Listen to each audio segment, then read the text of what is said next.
ये है हमारा न्यूक्लियर रिएक्टर जहां पर हम यूरेनियम को बर्न कर रहे हैं। अब यूरेनियम को बर्न करने के बाद इसके अंदर एक वाटर भर रखा है जो बर्न होने के बाद निकलता है तो प्रेशराइज्ड की हेल्प से प्रेशराइज हो जाता है, मतलब सिंपल कहूं तो वो हीट हो जाता है। ठीक है, हीट होने के बाद आता है हीट एक्सचेंजर में और यहाँ पर पास होकर निकल जाता है। अब देखो हीट एक्सचेंजर में आने से हुआ ये कि उसने अपनी हीट इस तरफ ट्रांसफर कर दी। ठीक है, अब वो ट्रांसफर करने के बाद हो गया ठंडा, ठंडा होने के बाद वो आएगा नीचे पानी, सिंपल पानी को सर्कुलेटिंग पंप से पंप करके। डायग्राम मैंने कहा था पिछले वाला मत बनाना, ये वाला बनाना, तो ये वाला डायग्राम पेपर में बनाना।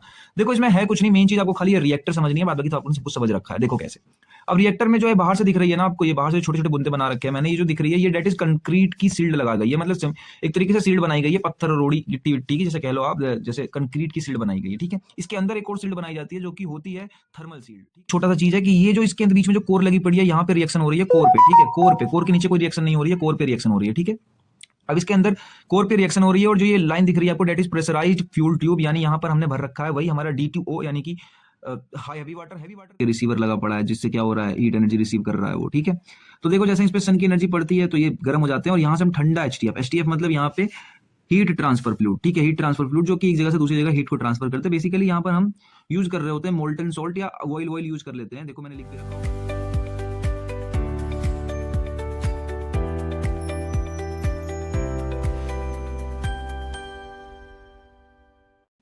वेलकम बैक दोस्तों, आई होप कि आप लोग सभी लोग अच्छे तरीके से पढ़ाई लिखाई कर रहे होंगे। मैं हूं आदित्य ठाकुर, स्वागत करता हूं आप सभी लोगों का आपके अपने channel that is MA space के ऊपर।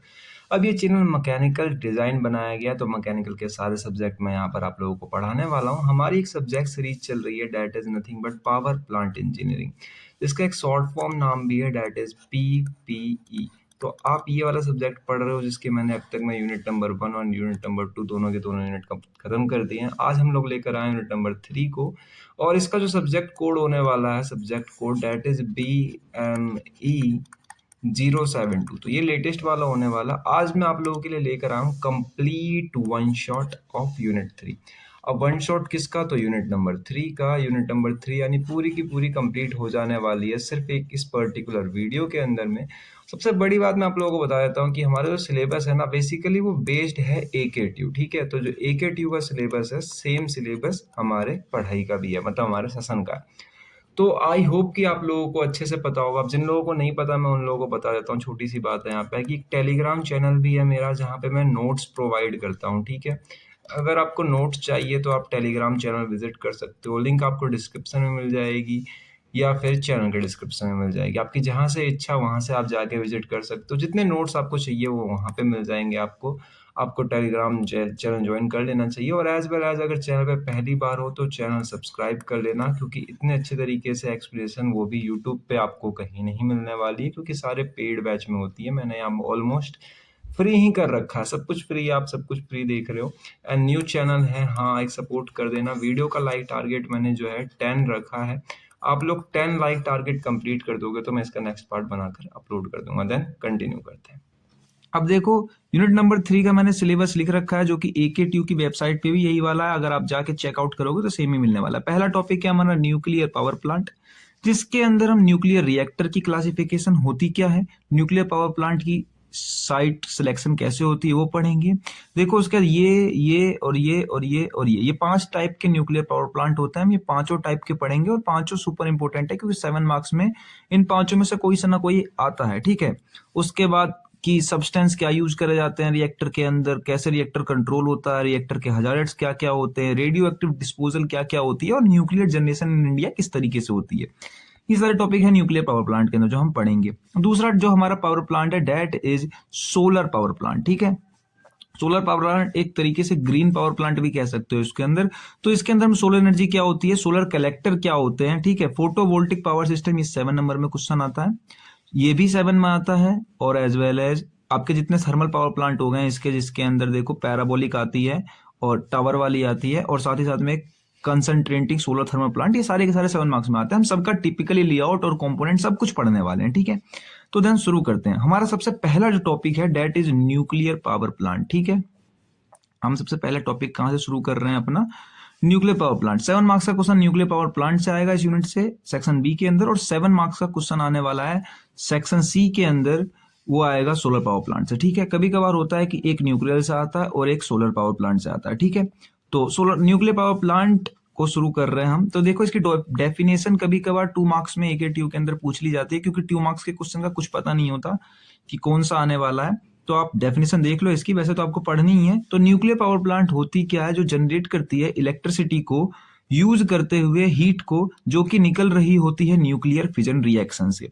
न्यूक्लियर फिजन रिएक्शन वाली रिएक्शन होती है जहां पर हम यूरेनियम को तोड़ लेते हैं छोटे छोटे टुकड़ों में। देखो एक फिजन रिएक्शन ये होती है जहां पर हैवी न्यूक्लियस यूरेनियम का हम तोड़ लेते हैं छोटे छोटे टुकड़ों में न्यूक्लियाई में, जो कि बहुत ज्यादा अमाउंट में हीट रिलीज करता है, और उस हीट से हम क्या करते हैं, अपने वाटर को स्टीम में कन्वर्ट कर लेते हैं, हाई प्रेशर स्टीम में, जिससे टरबाइन चलती है और टरबाइन कनेक्ट जुड़ा हुआ होता है जनरेटर से हमें इलेक्ट्रिसिटी मिलती है। ठीक है, तो इस तरीके से पूरा पावर प्लांट रन करता है और न्यूक्लियर एनर्जी हम लोग इस तरीके से एब्जॉर्ब करते हैं। ठीक है, अब देखो फिजन रिएक्शन मैंने लिख रखी है। अगर फिजन रिएक्शन आप लोगों ने पढ़ रखी है तो वेल एंड गुड, वैसे पेपर में पूछी नहीं जाएगी, पर अगर आप लोग साथ में फिजन रिएक्शन भी लिख दोगे तो 7 मार्क्स के क्वेश्चन में बहुत अच्छे पॉजिटिवनेस होती है कि आपके 7 आउट ऑफ 7 आ जाए अगर एग्जामिनर अच्छा हुआ तो।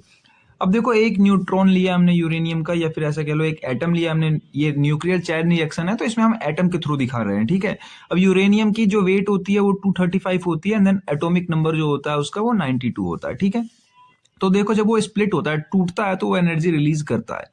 अब एनर्जी रिलीज करता है तो हमें BA भी मिलती है और KR भी मिलती है। ठीक है, और साथ ही साथ में 3 नए एटम मिलते हैं यूरेनियम के। ठीक है, 3 नए एटम मिलते हैं। सिमिलरली वो फिर स्प्लिट हो जाते हैं, क्योंकि चेन रिएक्शन होती है, चलती जाती है, और ऐसे ही ये चेन रिएक्शन आगे 3 नए और एटम निकालेगी, ये 3 नए निकालेगी, ये भी 3 नए निकालेगी। तो इन शॉर्ट बहुत बड़ी ये चेन रिएक्शन हो जाती है।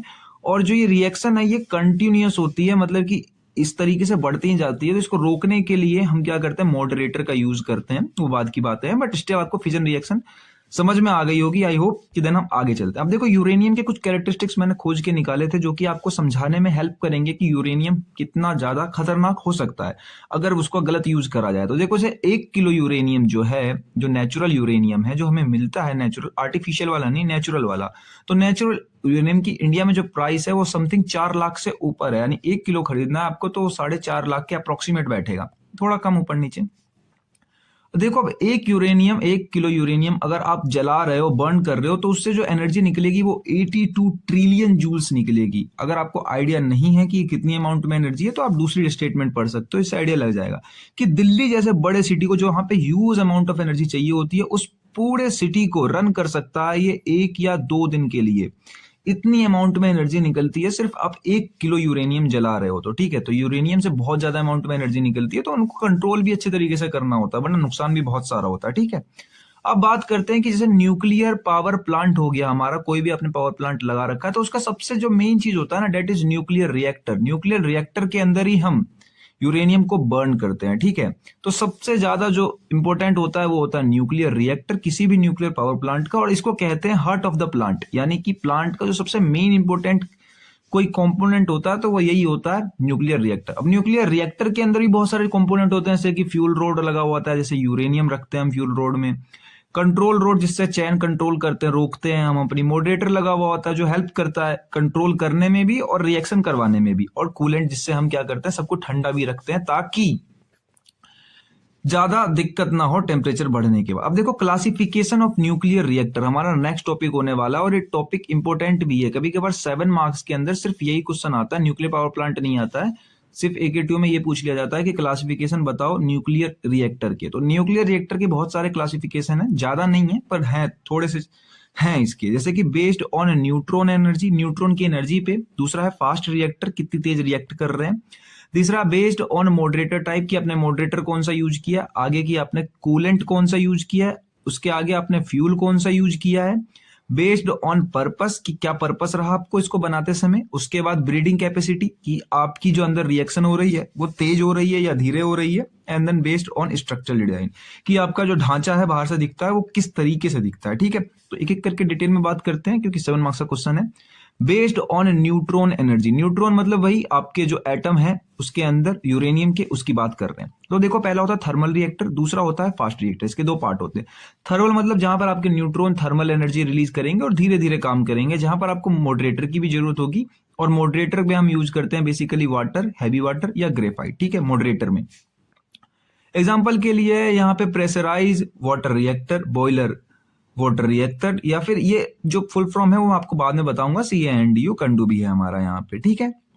फुल फॉर्म अभी आप ध्यान मत देना, क्योंकि जब डिटेल से बात करेंगे तो फुल फॉर्म भी देखेंगे सबकी। अब देखो फास्ट रिएक्टर में क्या होता है, न्यूट्रॉन फास्ट काम करते हैं, जल्दी रिएक्शन होता है, मॉडरेटर की जरूरत नहीं होती है, और हाई ब्रीडिंग रेशियो, मतलब कि रिएक्शन बहुत तेज हो रही होती है। एग्जाम्पल के नाम पे है फास्ट ब्रीडर रिएक्टर, ठीक है। उसके बाद अब देखो दूसरा जो टॉपिक है, दूसरा जो हमारा क्लासिफिकेशन है, इसका टाइप है, उसे कह लो बेस्ड ऑन मॉडरेटर टाइप, कि आपने मॉडरेटर ही कौन सा यूज किया है। मॉडरेटर की रॉड्स होती है, तो या तो हम उसकी जगह पे हाई वाटर यूज कर लेते हैं या हैवी वाटर यूज करते हैं। वाटर का मतलब सिंपल वाटर जो हम नॉर्मल देखते हैं, लाइट वाटर, या हैवी वाटर। नॉर्मल वाटर का फॉर्मूला होता है H2O और हैवी वाटर का फॉर्मूला होता है D2O। आई होप कि आपको पता होगा, बट मैंने बता दिया। ग्रेफाइड मॉडरेट भी यूज करते हैं हम, ग्रेफाइड भी किसी किसी में यूज करा जाता है। अब देखो नेक्स्ट जो है हमारा, डेट इज कि आपने कूलेंट कौन सा यूज किया है। तो कूलेंट में ज्यादा कुछ नहीं, हम कभी कभार गैस यूज कर लेते हैं, कभी कभार वाटर, कभी कभार लिक्विड वो भी वाला जो मेटल का हो, ठीक है, लिक्विड मेटल। और दूसरा मोल्टन सॉल्ट भी, यानी पिघला हुआ नमक भी हम यूज कर लेते हैं। इसके अंदर अलग अलग होते हैं, आप जैसे जैसे कूलेंट यूज करोगे तो इसका क्लासिफिकेशन अलग अलग होता जाएगा। देन आगे कि बेस्ड ऑन फ्यूल यूज, आपने कौन सा फ्यूल यूज किया है, तो हम या तो नेचुरल यूरेनियम यूज करते हैं या इनरिच यूरेनियम, यानी इसे आर्टिफिशियल भी कहते हैं, ठीक है, ये आर्टिफिशियल यूरेनियम होता है। या फिर हम प्लूटोनियम यूज करते हैं या थोरियम भी यूज कर लेते हैं कभी कभार, ठीक है, या मिक्स फ्यूल भी यूज करते हैं। अब बेस्ड ऑन पर्पस की बनाते समय आपका पर्पस क्या रहा, तो देखो पावर रिएक्टर बनाया आपने, या रिसर्च करने के लिए बनाया, या प्रोडक्शन करने के लिए बनाया, तीन अलग अलग होता है। अब देखो बेस्ड ऑन स्ट्रक्चर डिजाइन, अगर आपका स्ट्रक्चर चेंज है तो नाम भी चेंज हो जाते हैं सबके। पहले वाले का नाम है प्रेशराइज्ड वाटर रिएक्टर, दूसरे वाले का बॉइलिंग वाटर रिएक्टर, तीसरे का प्रेशराइज्ड हैवी वाटर रिएक्टर, उसके बाद gas cooled reactor, feed breeder reactor और मोल्टन सॉल्ट रिएक्टर। सबके शॉर्ट फॉर्म भी लिख रखे हैं ऊपर, जहां जहां मैंने यूज किए थे आप उसको रिलेट कर सकते हो। लास्ट आता है ब्रीडिंग कैपेसिटी की, क्या तेज रही या धीरे है आपकी। तो देख ब्रीडिंग का एक कन्वर्टर रिएक्टर होता है, एक ब्रीडर रिएक्टर होता है, एक तो बहुत तेज होती है, एक लो होती है, ठीक है। उसके बाद कितने कूलेंट लूप यूज किए हैं, तो मोस्ट ऑफ द टाइम हम 2 कूलेंट लूप यूज नहीं करते हैं, हम सिंगल लूप ही यूज करते हैं कूलेंट का, बट एक सिंगल वाला होता है और एक डबल वाला होता है, ठीक है। देन वीडियो पसंद आ रही हो लाइक कर देना, चैनल पे पहली बार हो सब्सक्राइब कर लेना। कोई भी डाउट आए किसी भी टॉपिक से रिलेटेड पूछ लेना, अगर आप कुछ पूछना चाहते हो तो बेझिझक आप यहाँ पूछ भी सकते हो, सेमेस्टर से रिलेटेड या कॉलेज से रिलेटेड भी। और जो व्हाट्सएप चैनल है वो मैंने डिलीट कर दिया, क्योंकि वहां पे फाइल अपलोड नहीं हो पा रही थी हमारी जो थी, तो मैंने टेलीग्राम चैनल बनाया। आप टेलीग्राम चैनल ज्वाइन कर लेना, और पेपर टाइम है तो आप चाहो तो शेयर भी कर सकते हो वीडियो। अब देखो दूसरा जो इंपॉर्टेंट क्वेश्चन आता है 7 मार्क्स के लिए न्यूक्लियर पावर प्लांट से, तो कभी कभार ये आता है, देखो site selection of a nuclear power plant, ये कभी कभार 2 मार्क्स में पूछ लिया जाता है, ठीक है। तो मतलब अब पावर प्लांट नहीं पूछ रहा है, उसके कंपोनेंट के बारे में पूछ लिया, न्यूक्लियर रिएक्टर के बारे में, और कभी कभार इसके बारे में, ठीक है। तो देखो एक सही न्यूक्लियर पावर प्लांट चुनना बहुत ज्यादा इंपॉर्टेंट होता है, क्योंकि सेफ्टी चाहिए होती है, कूलिंग एबिलिटी चाहिए होती है, और इन्वायरमेंटल इंपैक्ट नहीं पड़े, वो सब कंट्रोल कर सके हम, ठीक है। और एक अच्छे जो पावरफुल पावर प्लांट होता है वो रिलायबल भी होता है, रिलायबल ऑपरेशन कर पाता है, उसकी लो रिस्क होती है, और सेफ हैंडलिंग कर सकते हैं, और रेडियो एक्टिव मटेरियल जो उससे निकलते हैं उसका हम कंपोजिशन भी कर सकते हैं, ठीक है। अब देखो मैंने पॉइंट्स लिख रखे हैं, डिटेल में बात नहीं करी क्योंकि वैसे भी लेक्चर बहुत बड़ा हो जाता है। आप इसके अंदर मन से जितना मर्जी उतना पेट भर के लिख लेना क्लास में बैठ के। तो देखो availability of large water source, आपको बहुत ज्यादा पानी चाहिए, ठीक है। जियोथर्मल स्टेबिलिटी होनी चाहिए वहां पर जहां पर आप साइट बना रहे हो, पूरा पावर प्लांट सेटअप कर रहे हो। अब जियोलॉजिकल स्टेबिलिटी मतलब होता है कि जैसे अर्थक्वेक नहीं आना, लैंडस्लाइड का ना होना, वोल्केनोज आसपास ना हो आपकी, ये सब दिक्कतें ना हो, वरना तो पूरा पावर प्लांट ही बेकार हो जाएगा आपका। और डिस्टेंस रखते हैं हम पॉपुलेटेड एरिया से, जहां पे भीड़ भाड़ वाले इलाके होते हैं, आबादी क्षेत्र जहां पर होता है वहां पर ये पावर प्लांट नहीं बनाए जाते, क्योंकि इस पावर प्लांट के अंदर रेडिएशन बहुत निकलती है। और दूसरी, इसको अगर डैमेज फट जाए ये तो बहुत ज्यादा डैमेज होगा, सारे लोग मर जाएंगे आसपास के, इसलिए हम उसको पॉपुलेटेड एरिया से दूर बनाते हैं, इजिली ट्रांसपोर्ट हो सके, उसकी एसेबिलिटी हो। जमीन चाहिए आपको बनाने के लिए, और साथ ही साथ में इन्वायरमेंटल इफेक्ट कम पड़े आपका, वो आप मतलब चेंज कर सको, कंट्रोल कर सको। सिक्योरिटी चाहिए, सेफ्टी चाहिए, और जो आपका वेस्ट निकल रहा है उसको डिस्पोज भी कर सको, ठीक है। सिंपल सा डायग्राम लेकर आया हूँ, पेपर वाला डायग्राम मत बनाना, आपको समझाने के लिए मैंने डायग्राम बनाया। देखो उसके अंदर 2 साइकिल चलती है, एक तो हमारी जो हम नए पढ़ेंगे, और एक पुरानी है जो हमने पहले ही पढ़ ली है। देखो कौन सी, ये है हमारा न्यूक्लियर रिएक्टर जहां पर हम यूरेनियम को बर्न कर रहे हैं। अब यूरेनियम को बर्न करने का, जिसके अंदर एक वाटर भर रखा है, जो बर्न होने के बाद निकलता है तो प्रेशराइज्ड की हेल्प से प्रेशराइज हो जाता है, मतलब सिंपल कहूं तो वो हीट हो जाता है, ठीक है। हीट होने के बाद आता है हीट एक्सचेंजर में, और यहां पर पास होके निकल जाता है। अब देखो हीट एक्सचेंजर में आने से हुआ ये कि उसने अपनी हीट इस तरफ ट्रांसफर कर दी, ठीक है। अब वो ट्रांसफर करने के बाद हो गया ठंडा, ठंडा होने के बाद वो आएगा नीचे पानी, सिंपल पानी को सर्कुलेटिंग पंप से पंप करके दोबारा भेज देंगे न्यूक्लियर रिएक्टर में। न्यूक्लियर रिएक्टर वहां पे यूरेनियम बर्न हो रहा है, हीट निकल रही है, तो वो दोबारा गर्म होकर आ जाएगा। ऐसा साइकिल चलती रही। एक साइकिल तो वो हो गई। दूसरी साइकिल ये है कि जैसे ही यहाँ से हीट एनर्जी निकलती है तो इसके अंदर स्टीम जनरेटर के अंदर भरा हुआ होता है पानी, पानी सीधा बन जाता है स्टीम, क्योंकि बहुत ज्यादा अमाउंट में हीट निकल रही होती है, पानी सीधा बनता है स्टीम, वाटर बन जाता है स्टीम, स्टीम जाती है टरबाइन में, टरबाइन रोटेट होती है जनरेटर में से इलेक्ट्रिसिटी मिलती है, देन स्टीम जो बची हुई होती है वो जाती है कंडेंसर में, उसको ठंडा कर लिया जाता है एंड देन उसको वापस से पानी बना दिया जाता है। पानी जाता है फीड वाटर पंप में, उसको दोबारा से स्टीम एक्सचेंज, इसका दो नाम होता है देखो, एक तो होता है स्टीम जनरेटर और दूसरा हीट एक्सचेंजर, ठीक है, तो किसी नाम से पेपर में आ जाता है। तो ये क्या करता है, उस पानी को दोबारा से स्टीम बना देता है। तो एक साइकिल इधर चल रही है, दो साइकिल होती है। इसको सिंपल, इसका एक नाम भी है simple PWR nuclear reactor. PWR से मतलब है पावर प्रेशराइज्ड वाटर रिएक्टर, ठीक है। इसके जो अब देखो मैं आपको बार बार नहीं बता सकता हूँ, ये ओवरऑल डायग्राम था समझाने के लिए आप लोगों को, मैं बार बार ये नहीं बता सकता हूँ कि हर कंपोनेंट क्या क्या होते हैं। तो मैंने पूरे के पूरे मेजर कंपोनेंट जो हर पावर प्लांट में, न्यूक्लियर पावर प्लांट में यूज होंगे, NPP यानी न्यूक्लियर पावर प्लांट, मैंने सारा कुछ अभी बताया है। तो यानी वीडियो आप बिल्कुल आगे देखो चाहे मत देखो, लेकिन यहाँ पूरे ध्यान से देखना, क्योंकि अगर ये पार्ट मिस कर दिया आप लोगों ने तो समझो कि आपको आगे वैसे भी कुछ समझ में नहीं आने वाला। तो यहाँ बिल्कुल ध्यान से देखना। देखो किसी एक न्यूक्लियर पावर प्लांट में सबसे मेन चीज होती है न्यूक्लियर रिएक्टर, ठीक है। अब न्यूक्लियर रिएक्टर के अंदर क्या क्या होता है, फ्यूल रोड होता है जो कि यूरेनियम का होता है या प्लूटोनियम का होता है या थोरियम का होता है, डिपेंड ऑफ फ्यूल कि आप कौन सा यूज कर रहे हो। उसके बाद कंट्रोल रोड होती है जो कि बोरोन या कोडियम की बनी हुई होती है। उसके बाद आता है मॉडरेटर जिसके अंदर हम हैवी वाटर या लाइट वाटर या ग्रेफाइट यूज करते हैं। देन लास्ट में कूलेंट में हम हीलियम गैस, CO2 गैस या वाटर भी यूज कर लेते हैं, ठीक है। उसके बाद बात करूं दूसरा कंपोनेंट जो होता है हमारा, that is a heat exchanger, ठीक है। हीट एक्सचेंजर कहते हैं इसको, कुछ जगह पर स्टीम जनरेटर भी कहा जाता है क्योंकि ये स्टीम भी जनरेट करता है। तो यहां पर क्या होती है, गर्म कूलेंट आती है रिएक्टर से जो ट्रांसफर कर देती है अपने हीट को फीड वाटर में, अब जिसके कारण वाटर स्टीम बन जाती है बिना किसी डायरेक्ट कंटेक्ट के, और जो कि एक रेडियो एक्टिव कूलेंट के साथ मैच नहीं हुई थी, ठीक है। वो कूलेंट वापस चला गया वहां से और ये स्टीम बन गई। अब देन आगे जो कंपोनेंट है डेट इज टरबाइन। जो टरबाइन आपको पता है कि जो हमारी स्टीम पावर होती है उसको मैकेनिकल पावर में कन्वर्ट कर देता है। उसके बाद आती है जनरेटर जो कि मैकेनिकल पावर को इलेक्ट्रिकल पावर में कन्वर्ट कर देती है। देन लास्ट में कूलिंग टावर या इसे कंडेंसर भी कहते हैं। और सबसे लास्ट में ये एक टर्म है जो कि आपको समझना चाहिए कि कंटेनमेंट स्ट्रक्चर क्या होता है। जैसे बेसिकली हम कुछ नहीं है, इस पूरे के पूरे ढांचे को हमने बाहर से एक सील्ड प्रोवाइड कर रखी है, रेनफोर्समेंट की और कंक्रीट की या स्टील बिल्डिंग कह लो आप, जिससे हमें क्या हो रहा है, एनवायरमेंट में रेडिएशन नहीं जा रही है पहली तो, और दूसरी ये है कि बाहर से जो सामान आते हैं जैसे कि अर्थक्वेक, एक्सप्लोजन या एक्सटर्नल थ्रेट जो होते हैं उनसे ये प्रोटेक्ट भी करता है, ठीक है। अब यहाँ पर मेरे ख्याल से आपको सारे कंपोनेंट समझ में आ गए होंगे। ओवरऑल वर्किंग समझो सबकी आप, ओवरऑल वर्किंग यानी किसी भी न्यूक्लियर पावर प्लांट में आगे जितने भी न्यूक्लियर पावर प्लांट पढ़ाने वाला हूं सबकी वर्किंग सेम है, तो मैं बताऊंगा नहीं, आप समझना यही वाले लिख देना, सबके अंदर सेम रहेगा। बिल्कुल ध्यान से पढ़ना क्योंकि एक एक यहाँ पे जो एक एक स्टेप है वो बहुत ज्यादा इंपॉर्टेंट है। देखो स्टेप 1 क्या है कि न्यूक्लियर फिजन रिएक्शन होती है रिएक्टर के अंदर जहां से बहुत अमाउंट में हीट बनती है। दूसरा स्टेप ये होता है कि वो कूलेंट, उस हीट को कूलेंट एब्जॉर्ब करता है और ट्रांसफर कर देता है हीट एक्सचेंजर में ले जाके। अब जब वो हीट एक्सचेंजर में ट्रांसफर कर देता है तो स्टेप 3 में हो जाता है जनरेटर के पास, और जिससे वो हाई प्रेशर स्टीम बनाता है, ठीक है, स्टीम जनरेटर के पास, ठीक है।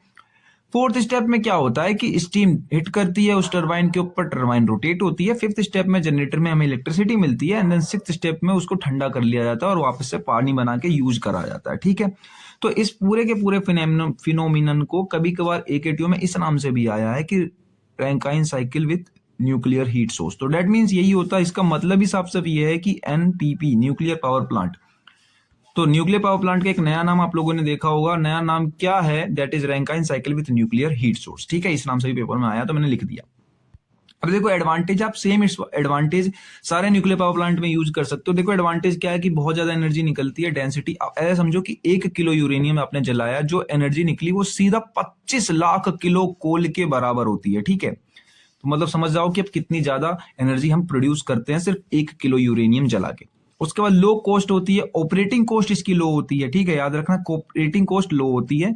लेकिन ग्रीन जो हाउस गैसेस होती है वो नहीं निकलती है, क्योंकि यहाँ पर आप जो है CO2 या फोसल फ्यूल, कोई पेट्रोल कोयला तो जला नहीं रहे हो, आप सीधा थोरियम या यूरेनियम जला रहे हो, ठीक है।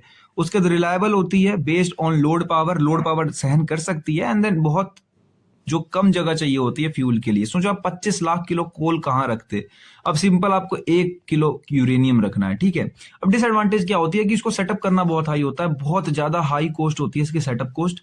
हैंडलिंग डिस्पोजल जो होती है रेडियो एक्टिव वेस्ट की, यानी जो रेडिएशन निकलती है उनको संभालना बहुत ज्यादा मुश्किल होता है और बहुत खतरनाक लेवल की सेफ्टी सिस्टम चाहिए होती है। कभी कभार क्या होता है फुकुशिमा या चेरनोबिल एक्सपीरियंसेस हो जाते हैं, मतलब स्टीम टरबाइन या फिर यूं कहूं पूरा न्यूक्लियर पावर और फट जाता है, न्यूक्लियर रिएक्टर फट जाता है, तो होता है बहुत ज्यादा डैमेज पड़ता है, तो ये एक्सीडेंटल रिस्क भी बना हुआ होता है, इसका डिसएडवांटेज है।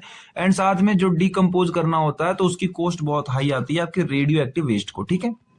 एप्लीकेशन कहाँ कहाँ यूज करते हैं, बहुत ज्यादा इलेक्ट्रिसिटी प्रोडक्शन में यूज करते हैं। खैर इंडिया में इतना न्यूक्लियर पावर प्लांट ज्यादा नहीं पढ़ाया जाता, लेकिन विदेशों में न्यूक्लियर पावर प्लांट से बहुत ज्यादा इलेक्ट्रिसिटी प्रोड्यूस होती है और कोस्टल एरिया जो रीजन्स होते हैं वहां पर ये लगाए जाते हैं। एंड देन प्रोडक्शन जो होती है रेडियो एक्टिव आइसोटोप की वो हम निकालते हैं यहाँ से, उसका मेडिकल और इंडस्ट्रियल में यूज कर लेते हैं, जो इसके बायो प्रोडक्ट निकलते हैं हमारे, और यह रिएक्टर का यूज करा जाता है किसी रिसर्च के अंदर, ठीक है। तो ये इतने एप्लीकेशन हो गए। अब देखो कुछ पॉइंट्स है जो मैंने इंटरनेट से खोज के निकाले हैं आप लोगों के लिए, वैसे काम के हैं कि जो थर्मल एफिशिएंसी होती है ना इसकी, वो खाली 30 से 35% जो होती है ना कम होती है कोल से। जब कोल का पावर प्लांट जो बनता है उससे 30 से 35% कम होती है, ठीक है। मतलब ऐसा नहीं है कि 30 से 35% इसकी कम होती है, मैंने गलत लाइन पढ़ दिया, मतलब कि 30 से 35% इसकी थर्मल एफिशिएंसी होती है जो कोल से कम होती है, कोल की 60% के आसपास होती है, ठीक है। उसका ideally has limited fossil fuels, क्योंकि हम इंडिया, वैसे यहाँ पे इंडिया लिखना चाहिए था, इंडिया के पास लिमिटेड फॉसल फ्यूल्स है इसलिए वो इसका यूज कर लेते हैं।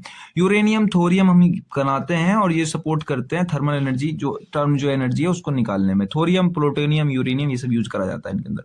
अब जो नेक्स्ट टॉपिक है हमारा, that is going to be important, मैंने बताया आप लोगों को, यहां से सब कुछ जो है, सब कुछ आपका मेन चीज खत्म हो गया। अब जो आपको पेन कॉपी ले लेनी है और मेरे साथ डायग्राम बनाते रहना है, क्योंकि हम सिर्फ अब डायग्राम ही देखेंगे। सारा लिखने वाला जो पोर्शन था, समझने वाला, वो हो गया खत्म। अब सो हम डायग्राम देखेंगे और डायग्राम समझेंगे। देखो यहां से जितने भी क्वेश्चन शुरू होंगे वो मोस्ट इंपोर्टेंट शुरू होंगे, ठीक है। देखो समझो कैसे। प्रेशराइज वाटर रिएक्टर 7 मार्क्स में पूछा गया है, बॉइलिंग वाटर रिएक्टर 7 मार्क्स में पूछा गया, मतलब ऐसा है कि साल बे साल रिपीट होते रहते हैं। उसका PHWR या कंडू भी कहते हैं, प्रेशराइज हैवी वाटर, इसके अलग अलग नाम है। 7 मार्क्स में ये भी आया है। गैस कूल्ड रिएक्टर 7 मार्क्स में आया है। फास्ट ब्रीडर रिएक्टर 7 मार्क्स में आया है। शॉर्ट फॉर्म भी याद रखना, क्योंकि शॉर्ट फॉर्म से भी पेपर में पूछ लिए जाते हैं। तो ये सारे क्वेश्चन जितने 5 दिख रहे हैं आपको लगातार आते हैं, रिपीट होकर आते हैं और पूछे जाते हैं, बार बार पूछे जाते हैं। तो शुरू कर रहे हैं नंबर 1 से, ध्यान दे के देखना, और सबके डायग्राम ही बताऊंगा क्योंकि वर्किंग सबकी सेम है और साथ ही साथ में एडवांटेज डिसएडवांटेज सबके सेम है, ठीक है। अब देखो, आप एक डिसएडवांटेज एडवांटेज याद कर लो, सब में सेम लिखना, लेकिन सबका डायग्राम चेंज हो जाएगा, ठीक है। अब देखो मोस्ट कॉमन है pressurise water reactor, PWR 7 marks में पूछा जाता है, इंपॉर्टेंट है। 2 मार्क्स में भी आ सकता है, पर तो आपको 2 मार्क्स में 2 मार्क्स इतना ही लिखना है, ठीक है। हाई प्रेशर वाटर का यूज करते हैं एज ए कूलेंट या मॉडरेटर के तौर पे, ठीक है, और कूलेंट में भी यूज करते हैं और मॉडरेटर में भी यूज करते हैं हाई वाटर प्रेशर को, ठीक है। और हीट एक्सचेंज करता है सेकेंडरी लूप में जाके। अब कैसे, अब बताऊंगा आपको। उससे पहले वीडियो को लाइक कर दो, बहुत इंपॉर्टेंट जो आपको नॉलेज मिलने वाली है यहाँ पे। कभी कोई डाउट हो फटाक से पूछ लो वीडियो पॉज करके। अगर कुछ समझ में नहीं आया वीडियो पीछे करके मेन चीज देख लेना, इधर यहाँ से डायग्राम शुरू करेंगे। व्हाट्सएप चैनल नहीं है, टेलीग्राम चैनल है PDF के लिए। और अब पेपर टाइम है, शेयर जरूर से कर देना, किसी को चाहते हो तो शेयर कर देना। अब देखो मेन डायग्राम मैंने कहा था ना, पिछले वाला मत बनाना, ये वाला बनाना, तो ये वाला डायग्राम पेपर में बनाना।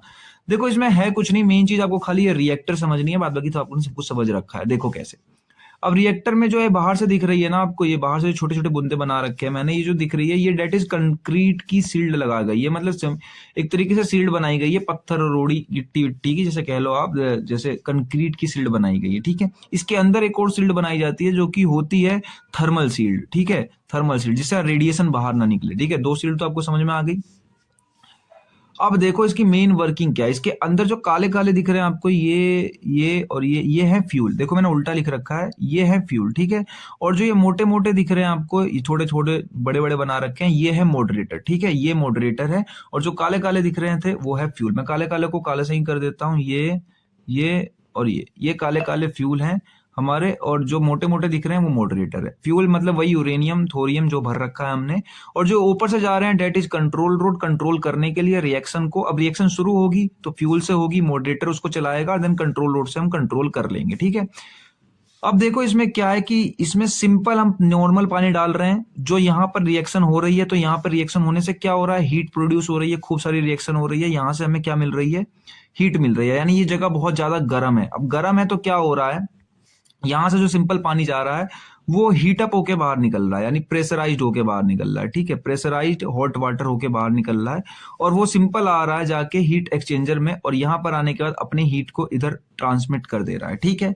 सिंपल समझ में आ गया होगा आपको। इधर से दोबारा ठंडा होके दोबारा जा रहा है इधर, ठीक है।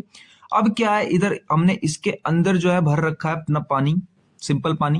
वो पानी इतनी सारी हीट को लेकर क्या बन जाता है, स्टीम। स्टीम जाती है टरबाइन में, टरबाइन रोटेट होती है, टरबाइन से इलेक्ट्रिसिटी मिलती है एंड वो स्टीम बची हो जाती है कंडेंसर में। कंडेंसर में हम ठंडा पानी डालते हैं, गर्म पानी निकालते हैं, जिससे जो स्टीम है वो ठंडी होकर वाटर बन जाती है। देन वाटर जाती है फीड पंप में, फीड पंप से दोबारा स्टीम जनरेटर में, स्टीम जनरेटर में जाने के बाद वो दोबारा से फिर स्टीम बनती रहती है, ठीक है।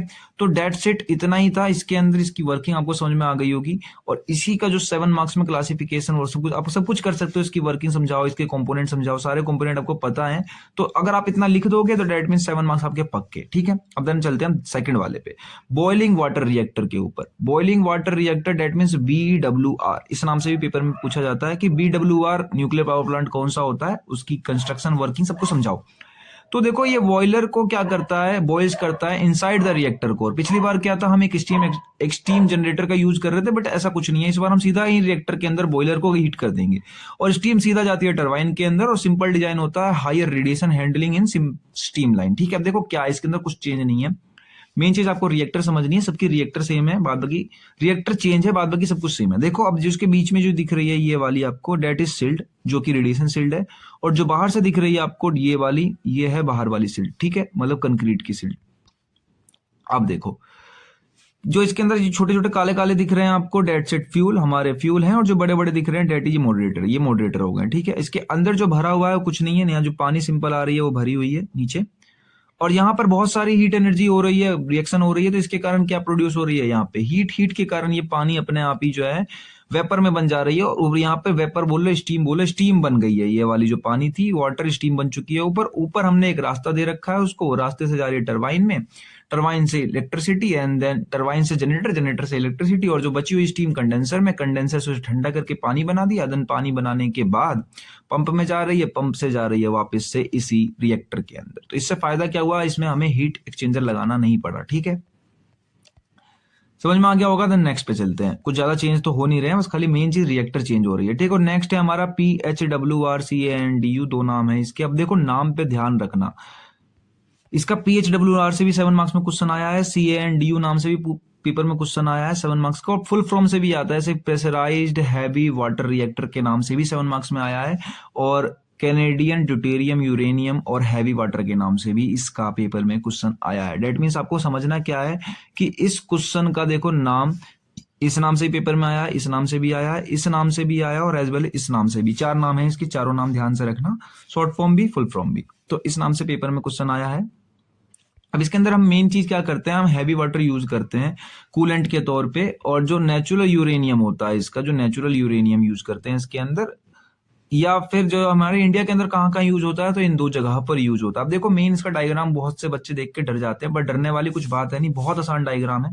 पहले मैं आपको इजी चीज बता देता हूँ। देखो यहाँ से स्टीम निकल रही है, ये जा रही है, ठीक है, वो हाई प्रेशर टरबाइन में जा रही है, इलेक्ट्रिसिटी मिल रही है हमें यहाँ से, फिर वो लो प्रेशर टरबाइन में जा रही है, फिर इलेक्ट्रिसिटी मिल रही है, देन वो जा रही है कंडेंसर में, कंडेंसर से वो बन जा रही है पानी, देन पानी जा रहा है फीड पंप में, और पानी दोबारा से भेज दिया जा रहा है रिएक्टर के अंदर, ठीक है, रिएक्टर के अंदर भेज दिया जा रहा है। बस इसमें मेन चीज याद रखना कि पानी रिएक्टर के अंदर ना जाके देखो कहाँ जा रहा है, हीट एक्सचेंजर में जा रहा है, ठीक है। पानी हीट एक्सचेंजर में जा रहा है, रिएक्टर के अंदर नहीं जा रहा। इससे पहले वाले में रिएक्टर के अंदर जा रहा था, ठीक है। अब देखो मेन चीज तो आपको बस खाली मैंने कहा रिएक्टर समझनी है। रिएक्टर में देखो कुछ नहीं है इसके। सिमिलरली आपको दिखाऊं तो बहुत छोटा सा चीज है कि ये जो इसके बीच में जो कोर लगी पड़ी है, यहाँ पे रिएक्शन हो रही है कोर पे, ठीक है, कोर पे, कोर के नीचे कोई रिएक्शन नहीं हो रही है, कोर पे रिएक्शन हो रही है, ठीक है। अब इसके अंदर कोर पे रिएक्शन हो रही है, और जो ये लाइन दिख रही है आपको that is pressurised fuel tube, यानी यहाँ पर हमने भर रखा है वही हमारा D2O, यानी कि high heavy water. Heavy water देखो ऐसे चक्कर काट रहा है, नीचे ठंडा हो जा रहा है आके, देन दोबारा पंप कर दे रहे हैं उसको, और वो ऊपर जा रहा है, यहाँ पे कोर में रिएक्शन हो रही है, देन ठंडा गरम ऐसे ऐसे घूमता जा रहा है वो, ठीक है, जो हमारा D2O है। और ये है हमारे हीट एक्सचेंजर 2। अब हीट एक्सचेंजर में क्या कर रहे हैं, हम ठंडा पानी लाके डाल रहे हैं। देखो आप दिख रहा होगा आपको, इधर से हम लाए स्टीम टरबाइन से जो बच के पानी कंडेंस हुआ उसको डाल के सीधा हमने हीट एक्सचेंजर में डाल दिया। हीट एक्सचेंजर क्या करेगा, इस पानी को स्टीम में कन्वर्ट कर देगा। देखो इस पानी को स्टीम में कन्वर्ट कर दिया, स्टीम कलेक्टर ने उसको कलेक्ट किया स्टीम को, और देन हमने ये उसको टरबाइन में भेज दिया। सिमिलरली सिंपल सी वर्किंग थी, ज्यादा कुछ था नहीं। और ये जो मैंने लिख रखा है heavy circuit water, heavy water circuit, that is कुछ नहीं है हमारा, ये जो पाइपलाइन लगा रखी है हमने, इसमें पानी जा रहा है हमारा हैवी वाटर, ठीक है। बहुत सिंपल सा डायग्राम था, आई होप कि आपको समझ में आ गया होगा। देन हम चलते हैं नेक्स्ट वाले पे। इसकी वर्किंग सब कुछ आप समझा दोगे, सारे कंपोनेंट बता दोगे, कुछ है नहीं, सब कुछ सेम ही है।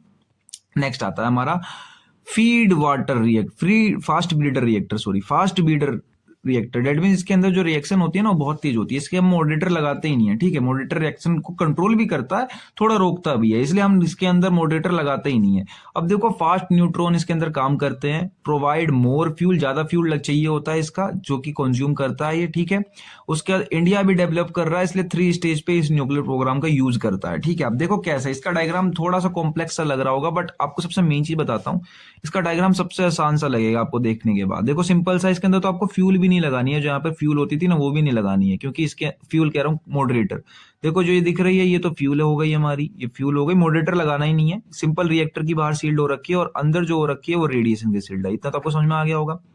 ऊपर से जो गिर रहे हैं वो कंट्रोलिंग रोड है, बीच में रिएक्शन हो रही है, यहाँ पर हीट एनर्जी बन रही है। अब हीट एनर्जी बन रही है तो इसके अंदर जो चल रहा है, जो हमारा वर्किंग फ्लूइड है वो है Na, सोडियम यहाँ पे वेपर में बन जा रहा है और यहाँ पर रह रहा है वो लिक्विड में। अब यहाँ पर आता है अपनी हीट को इधर जो है भेज देता, पंप की हेल्प से दोबारा ऐसे चक्कर काट रहा है, ठीक है। एक तो लूप ये वाला हो गया।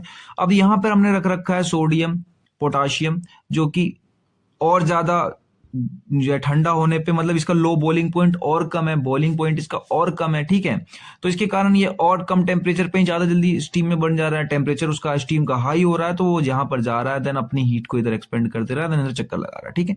अब आती है बात सबसे लास्ट वाले की, जिसके अंदर हमने स्टीम भर रखा है, स्टीम यहाँ मतलब पानी भर रखा है, पानी बन रही है स्टीम, टरबाइन चल रही है, जनरेटर चल रहा है, कंडेंसर में आ रहा है, देन दोबारा पंप में जा रहा है, पंप से इस तरीके से 3 साइकिल इसके अंदर घूम रही है। देख आई होप कि आपको समझ में आएगा, इतना कुछ कॉम्प्लिकेटेड है नहीं इसके अंदर, सब इजी सा है। नाम देख लो सबके, ये कंट्रोलिंग पंप है, ये भी कंट्रोलिंग पंप है, ये कूल मतलब कंट्रोलिंग कह लो, सर्कुलेटिंग कह लो या कूलेंट पंप कह लो, जो भी आपको कहना है, तीनों नाम सही है। हीट एक्सचेंजर, ये कंडेंसर, ये टरबाइन, ठीक है। सारे नाम आपको जाने पहचाने नहीं लगेंगे, आप खुद इसकी वर्किंग और प्रिंसिपल और साथ ही साथ में एडवांटेज डिसएडवांटेज लिख लेना अपना। नेक्स्ट पे चलते हैं हम, तो डेट इज हमारा gas cooled nuclear power plant, जैसे CGR के नाम से भी पूछा जाता है पेपर के अंदर में, तो 7 मार्क्स में ये भी आता है, ठीक है। क्या करते हैं हम इसके अंदर, जो कूलेंट यूज करते हैं ना वो या तो CO2 या हीलियम यूज कर ले, गैस यूज। अब तक हम क्या कर रहे हैं, लिक्विड यूज कर रहे थे, हैवी वाटर यूज कर रहे थे या वाटर यूज कर रहे थे, अब की बार हम CO2 या हीलियम यूज कर लेंगे।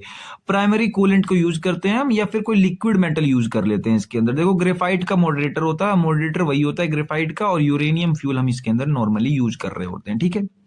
डायग्राम कुछ नहीं है, बाहर से जो सील्डिंग हो रखी है वो कंक्रीट की सील्डिंग हो गई, और अंदर जो सील्डिंग हो रखी है वो रेडिएशन की सील्डिंग हो गई। ये काले काले फ्यूल हैं, गोल गोल वाले मॉडरेटर हैं, और जो इसके ऊपर से गिरा रखे हैं वो कंट्रोलिंग रोड है। इतना तो आपको याद भी हो गया होगा। अब देखो यहाँ से हमारी जो स्टीम है वो लो प्रेशर स्टीम यहाँ से जा रही है हाई प्रेशर स्टीम, और वो सिंपल हीट एक्सचेंजर से पास करा दी जा रही है, जिससे वो ऐसे ऐसे चक्कर काट रही है बस खाली, ठीक है। और अपनी हीट को जो है इधर ट्रांसफर कर दे रही है दूसरे साइकिल के लिए।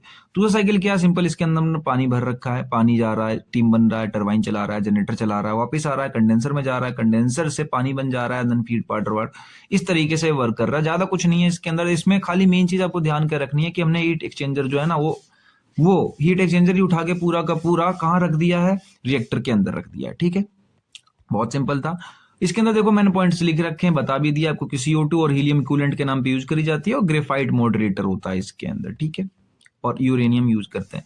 यहाँ पर आपका सारा कुछ ही खत्म हो गया न्यूक्लियर पावर प्लांट से रिलेटेड, यानी कि अब जो है आपका चलेगा सीधा सोलर पावर प्लांट। तो वीडियो लाइक कर देना, एक टॉपिक आपने खत्म कर दिया है। कोई भी डाउट आ रहा हो मन में पूछ सकते हो, कमेंट फ्री है और मैं हमेशा रिप्लाई करता हूँ। व्हाट्सएप चैनल है नहीं, PDF के लिए आपको जाना पड़ेगा अब टेलीग्राम पे, और चैनल पे पहली बार ही तो सब्सक्राइब कर लो, आपके बहुत काम आने वाला है। और यहाँ तक देखने के लिए बिल्कुल ढंग से एकदम अटेंशन लगा के thank you so much. Then हम चलते हैं अपने नेक्स्ट टॉपिक के ऊपर, that is solar power plant, ठीक है। आपका आधा नंबर तो यहाँ से पक्का हो गया, आधे से मेरा मतलब कि इस यूनिट से 7 मार्क्स तो आपके यहाँ से मिल गए आपको। अब देन 7 मार्क्स के लिए आपको स्ट्रगल करनी पड़ेगी, पढ़ना पड़ेगा दूसरे वाले टॉपिक को, डेट इज यहाँ से आपको अब 7 मार्क्स लेने हैं, सोलर एनर्जी पावर प्लांट। देखो सोलर एनर्जी पावर प्लांट है तो बहुत आसान, क्योंकि इसके अलावा भी अगर आप RER पढ़ रहे हो यानी एनर्जी रिन्यूएबल एनर्जी रिसोर्स, तो उसके अंदर भी ये सब्जेक्ट आप पढ़ ही रहे होगे और इससे पहले भी पढ़कर आए होगे।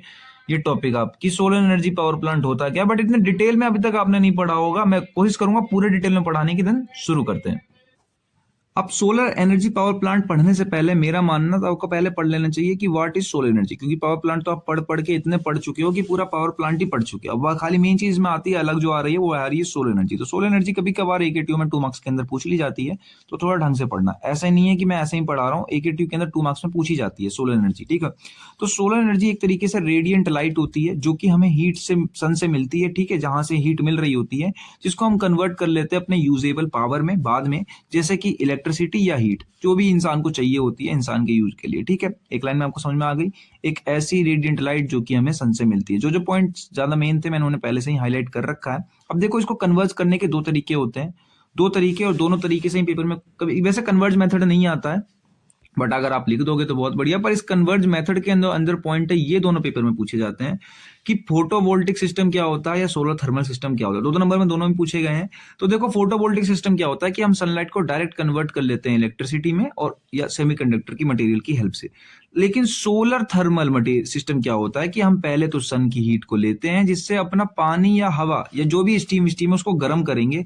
सन की हीट से हम वाटर गर्म करेंगे, उससे स्टीम बनाएंगे, उससे टरबाइन चलाएंगे, उससे इलेक्ट्रिसिटी लेंगे। यानी कि हम सन की हीट को यूज कर रहे हैं हीट के लिए ही। और दूसरे वाले में क्या था कि सन की हीट से ही हम सीधा सनलाइट से ही बना दिया इलेक्ट्रिसिटी, ठीक है। दोनों समझ में आ गया होगा आपको। देन आगे चलते। अब आप सोलर एनर्जी पढ़ चुके हो, अब आप एलिजिबल हो चुके हो सोलर एनर्जी पावर प्लांट पढ़ने के लिए, ठीक है। तो सोलर एनर्जी पावर प्लांट कुछ नहीं है। अब पावर प्लांट आ गया तो डेट मीन्स आप पावर तो जनरेट करोगे। अब 2 तरीके से होता है, मैंने पहले ही बताया। देखो, सोलर एनर्जी को, तो जो सोलर पावर प्लांट होता है वो सिस्टम होता है जो कन्वर्ट कर देता है सनलाइट को। एक तो है कि इलेक्ट्रिकल एनर्जी से सीधा फोटोवोल्टिक सेल का यूज करके इलेक्ट्रिसिटी में, और दूसरा है कि उसको कंसंट्रेट करके सोलर थर्मल टेक्नोलॉजी पे बेस्ड। मतलब सिंपल मैं बताऊं आप लोगों को, इतना खिचड़ी वाली बात नहीं है ये जितनी लग रही है। सिंपल ये है कि एक तो है कि सनलाइट को लेता है और इलेक्ट्रिकल एनर्जी में कन्वर्ट कर देता है। सोलर पावर प्लांट का तो यही काम होता है। पहला है कि फोटोवोल्टिक सेल का यूज करके सीधा कन्वर्ट कर देता है। दूसरा कि हम कंसंट्रेटेड सोलर थर्मल टेक्नोलॉजी का यूज करके पानी को गर्म करते हैं, देन टरबाइन चलाते हैं। ये वाला सीन है, ठीक है। आगे ढंग से डिटेल में बात करेंगे। 2 मार्क्स के लिए मैंने लिख रखा है, मोर देन सफिशिएंट है 2 मार्क्स के लिए। देखो, सन से हीट एनर्जी निकल रही है हमारी लाइट के फॉर्म में, तो उसको एब्जॉर्ब कर रहा है एक कलेक्टर, मतलब हमारी पूरी पावर प्लांट मान लो, और उसको यूटिलाइज कर रहे हैं हम 2 अलग अलग मेथड से। तो ये डायग्राम आप बना सकते हो, और बहुत अच्छा डायग्राम है, 2 मार्क्स के लिए, कोई नहीं काटेगा। अब देखो, कुछ इंपोर्टेंस होते हैं। इंपोर्टेंस क्या क्या होते हैं कि आप सोलर पावर प्लांट या सोलर कलेक्टर यूज कर रहे हो, कुछ भी कर रहे हो सोलर से रिलेटेड एनर्जी का यूज, तो उसके लिए कुछ इंपोर्टेंस है कि इसमें ग्रीन हाउस गैस निकलती ही नहीं है। मतलब आपने कोई फॉसल फ्यूल जलाया नहीं तो निकलेगी नहीं। और देखो, फॉसल फ्यूल के ऊपर हम डिपेंड भी नहीं होते, हम सन की एनर्जी के ऊपर डिपेंड होते हैं। मेंटेनेंस जो इसका कॉस्ट होता है वो भी बहुत कम होता है, और 30 से 35 साल 40 साल तक चलती ही रहती है, ये खराब ही नहीं होती है। तो घरों के ऊपर जो पैनल लगे होते हैं उनकी भी ड्यूरेशन बहुत ज्यादा होती है। अब देखो, solar energy collector. Collector word तो आपको ऐसा समझ लेना कि जहां पे कलेक्टर आ गया ना, तो डेट मीन्स ये क्वेश्चन या तो 2 मार्क्स में है या तो 7 मार्क्स में है। कलेक्टर इंपॉर्टेंट है सोलर एनर्जी पावर प्लांट के अंदर, क्योंकि कलेक्टर ही है एक तरीके से इस पावर प्लांट की जान। पिछले वाले की न्यूक्लियर रिएक्टर थी, इस वाले की कलेक्टर है, ठीक है। तो सोलर एनर्जी कलेक्टर वो होते हैं, ऐसा डिवाइस होता है जो कि एब्जॉर्ब करता है सोलर रेडिएशन को और कन्वर्ट कर देता है थर्मल हीट एनर्जी में या इलेक्ट्रिसिटी में, ठीक है। तो इसके की कंपोनेंट जो होते हैं सोलर, ये पूरा का पूरा की कंपोनेंट होता है किसी सोलर एनर्जी सिस्टम या पावर प्लांट का कह लो, जो कि वाटर हीटिंग में काम आता है, पावर को जनरेट करने में काम आता है, इंडस्ट्रियल हीटिंग में भी काम आता है, और इलेक्ट्रिसिटी बनाने में भी काम आता है, ठीक है। तो क्लासिफिकेशन जो होती है कलेक्टर्स की, सोलर कलेक्टर्स की, वो है मेन। मैंने बताया ना, कलेक्टर जहां भी आया समझ लो 7 मार्क्स। कई बार आता है कि सोलर कलेक्टर्स की क्या क्या कितने टाइप के होते हैं, क्लासीफाई कर दो 7 मार्क्स के अंदर। तो देखो, पहला होता है नॉन कंसंट्रेटिंग फ्लैट प्लेट भी जिसको कहते हैं कलेक्टर। दूसरा होता है कंसंट्रेटिंग सोलर कलेक्टर्स, ठीक है। नॉन कंसंट्रेटिंग मतलब कि जो कंसंट्रेट नहीं हो रही है एक पॉइंट पे, और कंसंट्रेटिंग मतलब एक पॉइंट पे सारी रेडिएशन कलेक्ट हो रही है। आगे बताता हूँ डिटेल से, चिंता मत लो। अब देखो, नॉन कंसंट्रेटिंग फ्लैट प्लेट क्या होती है? ऐसी डिश या ऐसी कलेक्टर जो कि डायरेक्ट करंट और डिफ्यूज करंट, मतलब करंट कह रहा हूं, रेडिएशन, जो कि डायरेक्ट रेडिएशन और डिफ्यूज रेडिएशन दोनों को ही एब्जॉर्ब करते हैं। अब कैसे? देखो, डेट इज सन, हमारा सूरज, जहां से रेडिएशन आनी है यानी सनलाइट आनी है, ये कलेक्टर जो कि कलेक्ट करने वाला है उन रेडिएशन को, सनलाइट को। तो देखो, कुछ तो सीधी आ गई, उनको कलेक्ट कर ली, कुछ क्या हुई, आई कहीं पर रिफ्लेक्ट हो गई, कहीं से टकरा गई, रिफ्लेक्ट होके वहां से हमारे पास आई, 2 हो गई। तीसरी क्या है कि आते आते आसमान में जो मॉलिक्यूल्स होते हैं, जो जो हमारे मैटर होते हैं या क्लाउड होता है, उनसे टकरा गई। आ तो रही थी लेकिन आ नहीं पाई, टकरा गई। तो टकराने की फिनोमेनन को कहते हैं स्कैटर या स्क्रैटरिंग। और जो टकरा कर जो करंट जो लाइट आ रही है हमारे पास, जो टकरा के मुड़ कर आ रही है, उसे कहते हैं डिफ्यूज। ठीक है, तो जो हमारा सिंपल नॉन कंसंट्रेटिंग होता है वो 2 तरीके के रेडिएशन को कलेक्ट करता है, पहला डिफ्यूज, दूसरा डायरेक्ट। ठीक है, अब मैं आपको नॉन कंसंट्रेटिंग का मतलब भी बता देता हूं क्या होता है। देखो समझना कि मान लो ये सन से लाइट आ रही है, हर डायरेक्शन में जा रही है, तो हर डायरेक्शन में जा रही है, आपने इसको किसी एक पॉइंट पे कलेक्ट नहीं किया, आप सारे डायरेक्शन की लाइट को एब्जॉर्ब कर ले रहे हो। मतलब कैसे भी आ रही है कोई फर्क नहीं, इस पॉइंट पे कैसे भी आ रही है आप एब्जॉर्ब कर ले रहे हो। लेकिन अगर कंसंट्रेटिंग होता तो इस सन से जितनी लाइट निकल रही है वो सारी की सारी अपने आप एक पॉइंट पे कंसंट्रेट हो जाती। ठीक है, तो ये होती है कंसंट्रेटिंग। और नॉन कंसंट्रेटिंग, किधर से भी लाइट आ रही है, किधर से भी रेडिएशन आ रही है, आप एब्जॉर्ब कर ले रहे हो। अब क्या होता है, ये लो टेम्परेचर एप्लीकेशन होता है, 100 डिग्री तक जाता है। और कॉमनली हम इसको घरों में छत पे जो लगाते हैं वो यही होता है, कलेक्टर ये वाला। और कमर्शियल वाटर हीटिंग में भी यूज करा जाता है। अब देखो इसके कुछ टाइप्स होते हैं, पहला है फ्लैट प्लेट, दूसरा है एबुलेटेड ट्यूब, और तीसरा है अनग्लेज प्लास्टिक कलेक्टर। ज्यादा कोई डिटेल में नहीं, आप डायग्राम समझोगे समझ में आ जाएगा। नाम से हो सकता है आपको थोड़ा कंफ्यूजिंग लग रहा हो। सबसे पहला है फ्लैट प्लेट कलेक्टर, जो आपने घर पर देखा है ना, अपने छतों पर जो लगा हुआ होता है वो यही वाला होता है। बाहर सिंपल हमारे इसका सिंपल ढांचा है, इंसुलेशन कर रखी है बाहर से इसने। ठीक है, ये इसका बीच में जो रखा पड़ा है ये एब्जॉर्बिंग प्लेट है, जो हीट एब्जॉर्ब करेगा। और हीट आ कहां से रही है, सोलर रेडिएशन से। मतलब सोलर की इरेडिएशन आ रही है यहाँ पे, कैसी भी आ रही है मतलब नहीं है, ऊपर से सोलर की रेडिएशन आती है, तो ये जगह को जो है ये एब्जॉर्ब कर लेता है, नीचे लगा पड़ा है एब्जॉर्बर प्लेट। अब देखना, ध्यान रखना कि ये हमेशा आपने जहां भी देखोगे टिल्ट रखा हुआ होगा किसी एक एंगल पे, थीटा डिग्री पे, क्योंकि टिल्ट करने के बाद इनकी जो एफिशिएंसी होती है वो बढ़ जाती है। ठीक है, क्योंकि हमारा अर्थ भी टिल्ट होता है, इसलिए इसको टिल्ट करके ही रखते हैं हम। तो सोलर रेडिएशन अच्छे तरीके से एब्जॉर्ब करता है। अब देखो कभी कभार इसका पावर प्लांट में भी यूज करा जाता है। तो देखो यहां से हम ठंडा पानी डालेंगे, वो पानी सीधा जाएगा और यहां से गर्म होकर निकलेगा, क्योंकि यहाँ पर बहुत सारी हीट है। ठीक है, ज्यादा कुछ था नहीं, सिंपल डायग्राम है, अगर क्लासिफिकेशन आती है तो बना दो। दूसरा है एवोल्यूटेड ट्यूब कलेक्टर। इसके अंदर क्या होता है कि इसका जो शेप होता है ना, वो यू ट्यूब टाइप होता है, यू बेंड होता है। और जो सन एनर्जी ये ऐसे एब्जॉर्ब करता है, कैसी भी एनर्जी हो, डायरेक्ट भी डिफ्यूज भी। सिंपल ठंडा पानी इधर से आता है और देन वो इधर गर्म होकर निकलता है, क्योंकि ये जो जगह होती है ये हीट हो जाती है। ठीक है, अब देखो यहाँ पे वैक्यूम बना के रखते हैं ताकि पानी का फ्लो बना रहे, बाहर जाता रहे पानी। वैक्यूम नहीं होगा तो पानी रुक जाएगा। और जो ये ट्यूब होती है, डेट्स इट ट्यूब, मतलब हमारी जो एनर्जी स्टोर करती है। तो ये वाला कलेक्टर ही आपको समझ में आ गया होगा। देन दूसरा है अनग्लेंज सोलर कलेक्टर। इसका मतलब क्या है, देखो सिमिलरली हमने मोटी मोटी ट्यूब्स लगा रखी हैं जिसके अंदर से पानी फ्लो होगा। देखो इधर से आएगा, इधर निकलेगा, जो हमारा फ्लूइड है। सन की एनर्जी हीट पड़ेगी इसके ऊपर, तो ये एब्जॉर्ब कर लेंगे अपने अंदर हीट को, कोई सी भी रेडिएशन पड़े। और देखो पानी यहाँ से आ रहा है ठंडा और यहाँ से निकलेगा गर्म। ठीक है, डेट्स इट। आ गया दूसरा वाला पार्ट इसका, कंसंट्रेटिंग, यानी कि एक पॉइंट पे आपके सारे के सारे रेडिएशन कलेक्ट कर लेगा ये सोलर कलेक्टर। देखो ये क्या करता है, सिर्फ डायरेक्ट रेडिएशन कलेक्ट करता है, डिफ्यूज वाले नहीं करता ये, और रिफ्लेक्टर वाले भी नहीं करता। ठीक है, सिर्फ डायरेक्ट करता है। हम मिरर का यूज करते हैं या लेंस का यूज करते हैं कंसंट्रेट करने के लिए सोलर लाइट को ऑन अ स्मॉल एरिया, किसी एक स्मॉल एरिया पे, जिससे हमें हाई टेम्परेचर अचीव हो जाती है, जो कि 150 से 1000 डिग्री सेल्सियस तक जाती है। और हम पावर जनरेशन या पावर प्लांट के अंदर इसी वाले कलेक्टर का यूज करते हैं। ठीक है, इसके भी 4 टाइप होते हैं, पिछले वाले के 3 टाइप थे।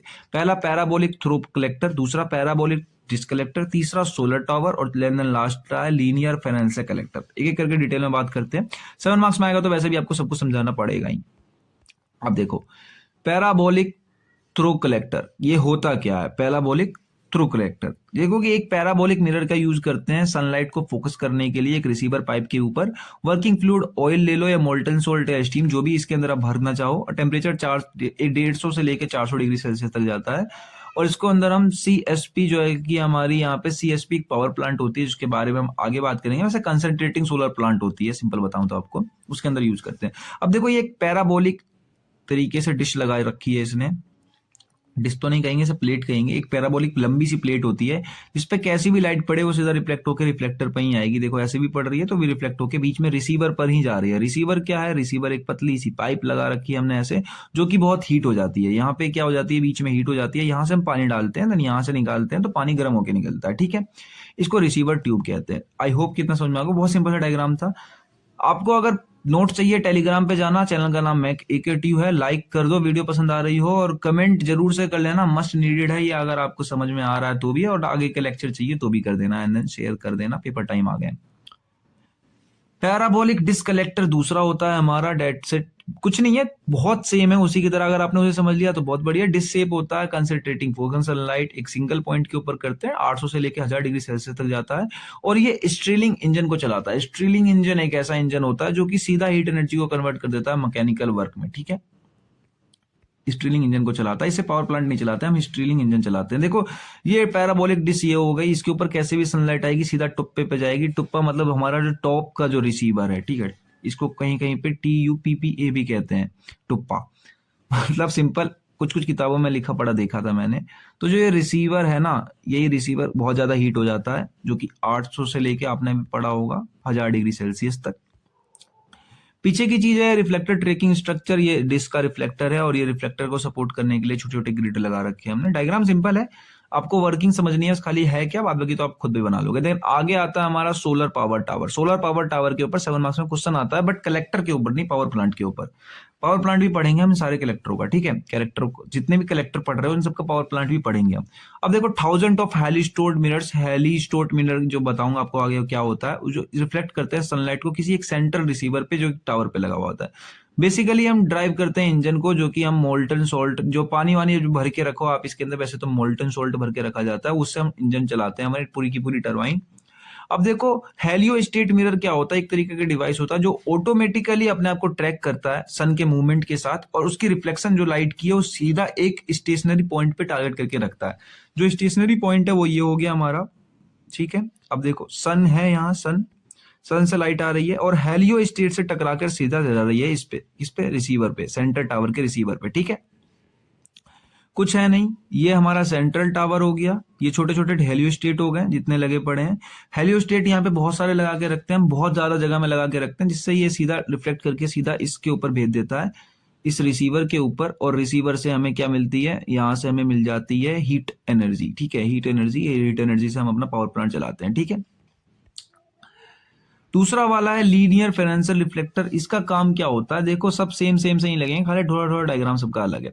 बहुत लंबी प्लेट लेते हैं जिसमें मिरर लगे हुए होते हैं नीचे, जो कि कर्व मिरर्स होते हैं, और वो काम करते हैं, लो कॉस्ट पड़ती है इसकी। देखो आपको सामने से दिख रहा है, फ्रंट व्यू है, तो देखो सिमिलरली आपका ये होलो स्ट्रक्चर हो जाता है, और यहाँ पर जो है हमारी सारी लाइट्स आती है इसके अंदर, ठीक है। जो बीच में जो है यहाँ पर आपका, यहाँ पर हीट जमा होगी, ठीक है।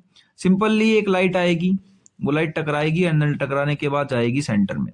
तो इसके आसपास ऐसे बहुत सारे मिरर लगा के रखते हैं। ग्राउंड लेवल हो गया जहां पर हम, ये जो है छोटे छोटे रिफ्लेक्टर हो गए, ये स्टीम ट्यूब्स हो गई, ये रिफ्लेक्टर मिरर हो गया, ये एब्जॉर्बर प्लेट हो गया जो एब्जॉर्ब कर रहा है, दैट्स इट, और कुछ नहीं है।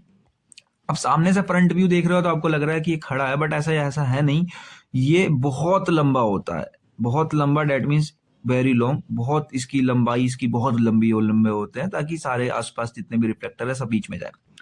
अब देखो यहां तक आपके सारे सोलर कलेक्टर खत्म हो गए। अब जो मैं नया टॉपिक लेकर आया हूं, जो हमारा जो नया टॉपिक दिख रहा है आपको, power photovoltaic power system, that's it. ये 7 मार्क्स के लिए सुपर इंपॉर्टेंट है। 7 मार्क्स में ये भी क्वेश्चन आता है। और देखो एक फोटोवोल्टिक पावर सिस्टम क्या होता है कि एक अरेंजमेंट करते हैं सोलर पैनल की, इन्वर्टर की, बैटरी की, जो इलेक्ट्रिकल एक्सेसरीज जो कि सीधा कन्वर्ट कर देती है रेडिएशन को इलेक्ट्रिसिटी में। अब हम पावर प्लांट नहीं चलाएंगे, हम सीधा रेडिएशन को इलेक्ट्रिसिटी में कन्वर्ट कर देंगे। देखो फोटोवोल्टिक सेल और सोलर सेल 2 नंबर में क्वेश्चन पूछ लिया जाता है। देखो तो फोटोवोल्टिक सोल जो होता है ना, उसको सोलर सेल के नाम से भी जाना जाता है, तो सोलर सेल के नाम से भी क्वेश्चन आएगा तो भी आपको यही लिखना है। 2 नंबर में कभी कभार ये क्वेश्चन आ जाता है। देखो इसमें होता क्या है कि एक ऐसा डिवाइस जो कि कन्वर्ट करते हैं सीधा सनलाइट को सीधा इलेक्ट्रिसिटी में, ठीक है, बस यही होता है एक फोटोवोल्टिक सेल का। वर्किंग क्या होती है कि लाइट स्ट्राइक करती है सेल के ऊपर, तो जो दूसरे नंबर पे होता है इलेक्ट्रॉन फ्री हो जाते हैं, करंट बनने लगती है और इलेक्ट्रिसिटी हमें मिल जाती है। देखो कैसे, ये होता है सिंपल एक सेल, फोटोवोल्टिक सेल भी कहते हैं इसको, और फोटो सेल भी कहते हैं, और सोलर सेल भी कहते हैं, ठीक है।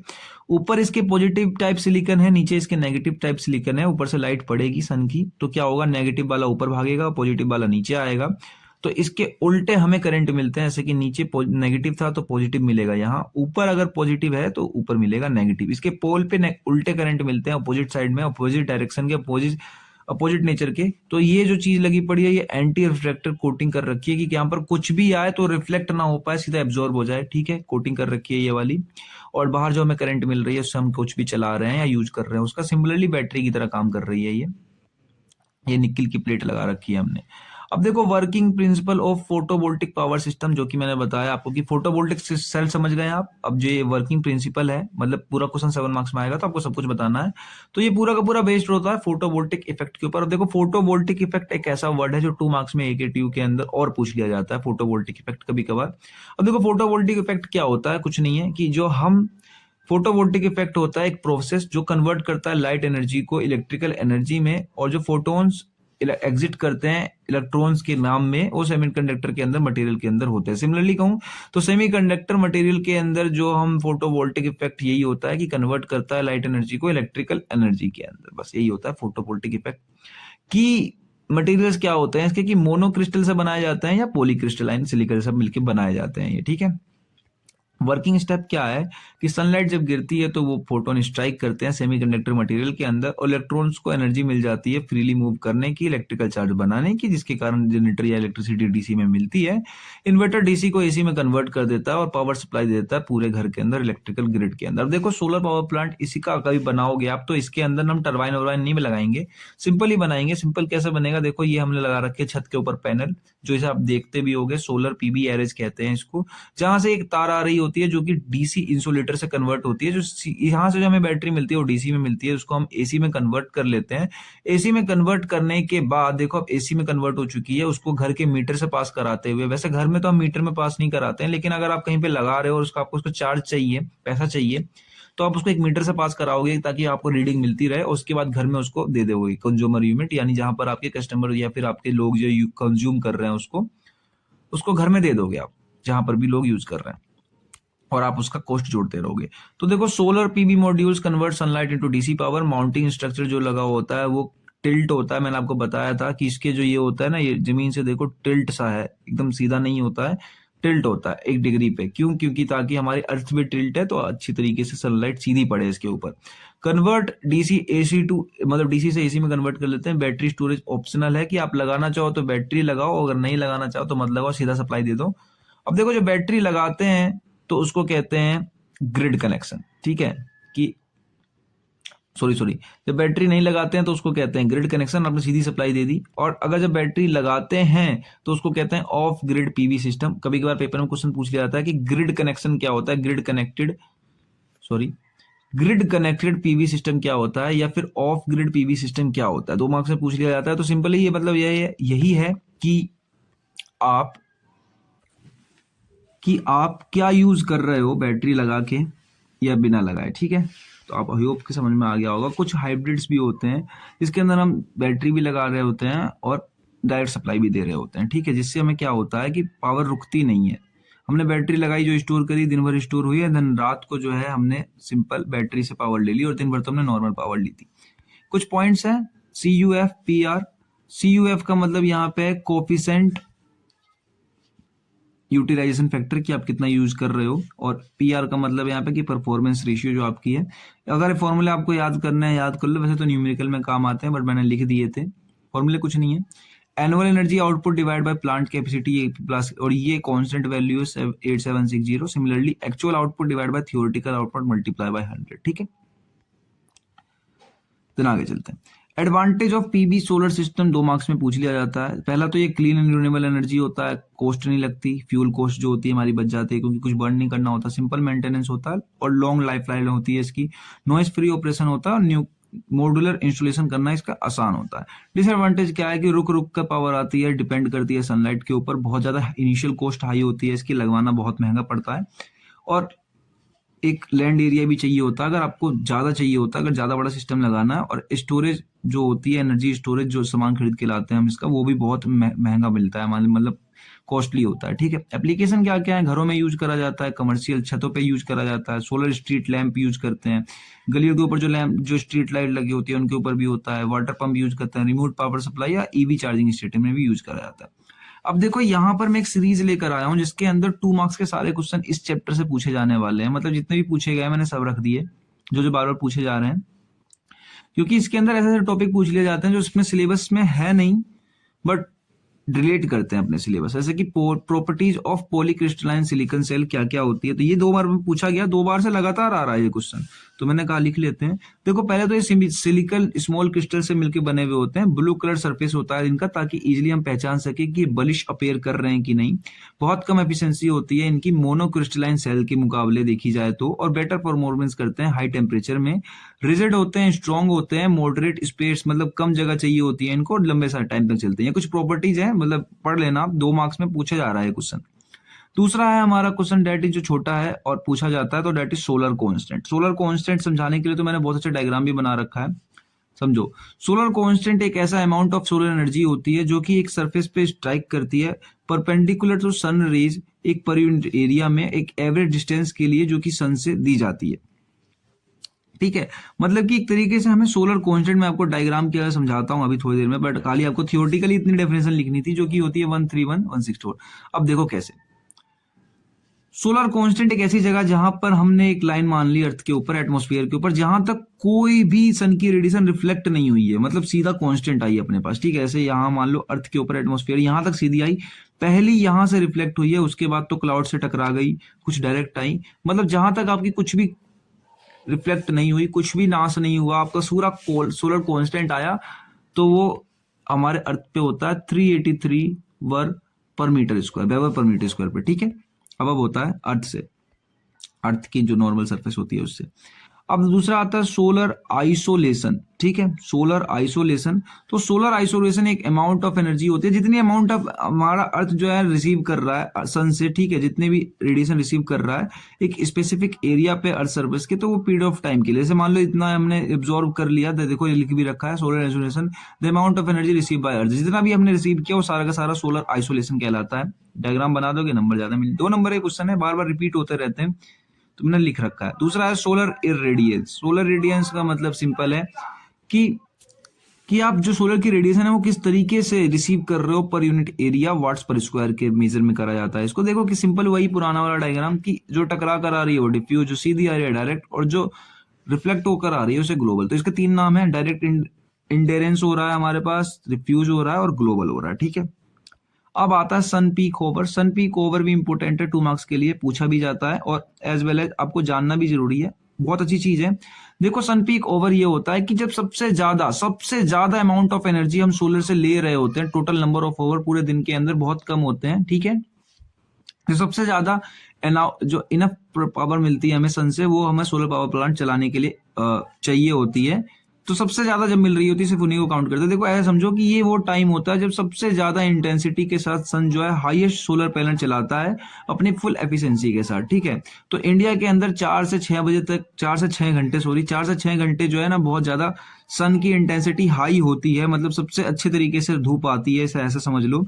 तो जो नंबर ऑफ ओवर दिन में होते हैं ना, वो सन पीक ओवर कहलाते हैं, और इसमें सोलर इंटेंसिटी बहुत ज्यादा हाई होती है, जो कि 1000 ऑफ WA² के बराबर होती है, और यही होती है मैक्सिमम लेवल। ठीक है, जैसे कि मान लो ये घर है, घर के ऊपर ये सोलर पैनल लगा रखा है, सन ऊपर से आ रही है, सन है ये। ठीक है, तो सन है, तो ये ग्राफ बना रखा है मैंने कि हमें देखो सुबह के 7 बजे सन निकलता है और शाम के 5 बजे सन छुप जाता है, मतलब डूब जाता है, सूर्यास्त हो जाता है। तो इसके बीच के जो टाइम है, इसमें जो हमें इस टाइम पे, इस वाले टाइम पे, यानी कि ऐसा मान लो आप, ऐसे ग्राफ में देख लेना, वैसे ज्यादा 4 से 6 घंटे में मिलती है, जब सन की इंटेंसिटी 1000 के अप्रोक्सीमेट बराबर होती है। ठीक है, यही होता है सन पीक ओवर। अब देखो रिन्यूएबल एनर्जी और नॉन रिन्यूएबल एनर्जी में कभी कभार बच्चे कंफ्यूज हो जाते हैं। अगर आप रिन्यूएबल एनर्जी सब्जेक्ट पढ़ रहे हो तब तो आपको पता होगा, अगर पावर प्लांट पढ़ रहे हो तो मैंने डायग्राम बना रखा है। रिन्यूएबल का मतलब होता है जो बार बार यूज कर सके, सोलर, विंड, टाइडियल, जियोथर्मल, बायोमास। और नॉन रिन्यूएबल का मतलब होता है कि जो आप बार बार यूज नहीं कर सकते, जैसे coal, petrol, natural gas, nuclear energy. ठीक है, अब देखो solar energy, solar thermal energy में बच्चे बहुत कंफ्यूज होते हैं कि दोनों, उनको लगता है कि एक ही होती है, बट ऐसा नहीं होता, दोनों बहुत अलग होती है। पेपर में कभी कभार अलग अलग भी पूछी जाती है और डिफरेंस भी पूछ ली जाती है। तो देखो सोलर एनर्जी क्या होती है। सोलर एनर्जी एक जनरल टर्म है, जो एनर्जी हमें सन से मिल रही है। ठीक है, सोलर एनर्जी, जितनी भी एनर्जी मिले हमें सबसे सब सोलर एनर्जी। लेकिन सोलर थर्मल एनर्जी क्या है, एक ऐसी टेक्नोलॉजी जब सन से हम खुद हीट प्रोड्यूस कर रहे हैं। ठीक है, सन से हम खुद हीट प्रोड्यूस कर रहे हैं। कैसे, समझो। अब देखो इस जो सोलर एनर्जी है उससे हम या तो हीट प्रोड्यूस करें या इलेक्ट्रिसिटी प्रोड्यूस करें, हम दोनों यूज कर सकते हैं। लेकिन सोलर थर्मल एनर्जी क्या होती है, ये होती है कि पहले हमने सन लिया, सन से हीट बनाई, इलेक्ट्रिसिटी नहीं बनाई हमने, ठीक है। मतलब आपने एक हीट बनाया और उस हीट से पानी गर्म किया, आपने पहले हीट इकट्ठा करी सन की, ठीक है, उसके बाद इलेक्ट्रिसिटी बनाई। लेकिन सोलर एनर्जी है कि आप पहले इलेक्ट्रिसिटी भी बना सकते हो फोटोवोल्टिक सेल लगा के। अब जैसे फोटोवोल्टिक पैनल जो होते हैं वो सीधा कन्वर्ट कर देते हैं इलेक्ट्रिसिटी में, देखा ही होगा आपने सनलाइट को। लेकिन सोलर थर्मल पावर प्लांट के अंदर हम सोलर थर्मल एनर्जी का यूज करते हैं। पहले तो हम मिरर का यूज लगा के पानी गर्म करते हैं, उसके बाद स्टीम बनाते हैं, उसके बाद इलेक्ट्रिसिटी बनाते हैं। समझ रहे हो कि दोनों में डिफरेंस क्या है। आउटपुट जो है इलेक्ट्रिकल एनर्जी मिलती है डीसी एसी में, और इसमें जो थर्मल एनर्जी सीधा मिलती है गर्म पानी मिलती है में, या फिर कह लो स्टीम मिलती है, क्योंकि हम थर्मल एनर्जी आउटपुट मिलती है। छत पे यूज करा जाता है, पावर प्लांट में यूज करा जाता है, ठीक है। इसे रहने देते हैं, मैं बता ही देता हूं आप लोगों को कि जो टेलीग्राम नोट्स है वो मिलेंगे पीडीएफ के ऊपर, ठीक है। अब types of solar power plant दो तरीके के होते हैं। पहला होता है फ्लैट प्लेट, दूसरा होता है कंसंट्रेटेड सोलर प्लेट, ठीक है।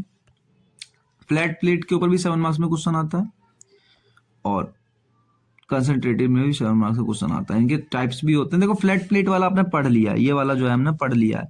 सोलर फोटोवोल्टिक पावर प्लांट ये वाला हमने पढ़ लिया है, तो डेट्स इट, ये वाला हो गया। अब बचा है जो खाली ये वाला, इसके अंदर भी देखो 4 हैं, बस अपने सिलेबस में ये वाला नहीं है। पैराबोलिक थ्रो, पैराबोलिक दिस और सोलर टावर 3 है अपने सिलेबस में, ये वाला नहीं है, इसलिए हम पढ़ेंगे नहीं ये वाला। बचे 3, तीनों ही इंपॉर्टेंट है, मैं लिख देता हूं यहाँ पे, ये तीनों के तीनों सुपर इंपॉर्टेंट है,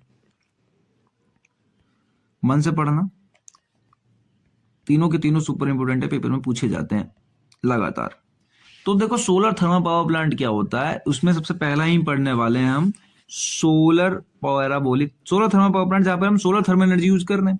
और उसका सबसे पहला पढ़ने जा रहे हैं हम सोलर पैराबोलिक थ्रो प्लांट्स, ठीक है। Solar parabolic trough plants principle क्या होता है इसका कि कन्वर्ट करता है सोलर एनर्जी को स्टीम की एनर्जी में, देन स्टीम से टरबाइन चलती है, टरबाइन से इलेक्ट्रिसिटी बनती है, ठीक है। कुछ नहीं है, सिंपल सा डायग्राम है। देखो ये हमने लगा रखे हैं वही जो पैराबोलिक कलेक्टर थे हमारे, जो थोड़े मुड़े हुए थे, याद करो। बीच में इन सबके रिसीवर लगा पड़ा है, जिससे क्या हो रहा है, हीट एनर्जी रिसीव कर रहा है वो, ठीक है। तो देखो जैसे इस पे सन की एनर्जी पड़ती है तो ये गर्म हो जाते हैं, और यहां से हम ठंडा एचटीएफ मतलब यहाँ पे हीट ट्रांसफर फ्लूइड, ठीक है। हीट ट्रांसफर फ्लूइड जो कि एक जगह से दूसरी जगह हीट को ट्रांसफर करते हैं। बेसिकली यहाँ पर हम यूज कर रहे होते हैं मोल्टन सॉल्ट या ऑयल यूज कर लेते हैं। देखो मैंने लिख भी रखा होगा, सिंथेटिक ऑयल यूज करते हैं, मोल्टन सॉल्ट यूज करते हैं, या वाटर यूज कर लेते हैं, ठीक है। तो जैसे ये ऊपर यहाँ से ठंडे आते हैं, यहाँ जाके गर्म निकल जाते हैं। गर्म होने के बाद ये आ जाते हैं हीट एक्सचेंजर में। हीट एक्सचेंजर इनकी हीट को इधर एक्सचेंज कर देता है। इधर वही हमारा पुराना टरबाइन चल रहा है, स्टीम पानी से भरा हुआ है, वो जा रही है टरबाइन में, टरबाइन से जनरेटर में, जनरेटर से कंडेंसर में, देन कंडेंसर से पंप में, पंप से दोबारा वापस इधर, ठीक है। ज्यादा कुछ बताने की जरूरत नहीं है, ये तो वैसे भी आपको देख के समझ में आया। ओवरऑल एफिशिएंसी 15 से 20% ही होती है। कंपोनेंट जो यूज करे गए हैं, heat exchanger, parabolic trough plates, collector वही वाला ही है, कंडेंसर, टरबाइन, पंप। आप लिख लोगे। एडवांटेज क्या क्या होते हैं, तो देखो simple in design, easy to install, required less and less power tower. मतलब पावर टावर में बहुत ज्यादा जगह चाहिए होती है, सोलर पावर टावर में, इसमें कम जगह चाहिए होती है। एडवांटेज क्या होता है कि एक लाइन फोकस ही होते हैं, एक लाइन में फोकस हो जाते हैं, एफिशिएंट होते हैं। और जो डिश जो होती है इसकी, जो टावर की, वो लेस एफिशिएंट होती है, ठीक है। कंपेयर करा जाए अगर डिश टावर से, तो ये बहुत कम होते हैं और एक लाइन में ही फोकस करते हैं बस खाली। डिजिटल एक्सेस ट्रैकिंग मतलब सिंगल एक्सेस ट्रैकिंग होती है इनकी, एक लाइन पे एक्सेस ट्रैकिंग करती है। और लो टेम्परेचर आउटपुट होता है 300 से लेके 400 तक, ठीक है। दूसरा वाला देखो, solar power tower, central receiver system भी कहते हैं इसको, सोलर पावर टावर। तो देखो ये क्वेश्चन भी 7 मार्क्स में आता है, सोलर पावर टावर वाला। देखो एक टॉल सेंट्रल टावर होता है जो रिसीव करता है सनलाइट को ऊपर टॉप से, एंड हेलियोस्टेट जो होते हैं फ्लैट मिरर, वो अपने आप को खुद अरेंज करते रहते हैं लार्ज फील्ड के अंदर सन। देखो अब जो मैंने बताया था कि ये हेलियोस्टेट लगे पड़े हैं, ये रिफ्लेक्ट करके सीधा सेंटर में डालेंगे।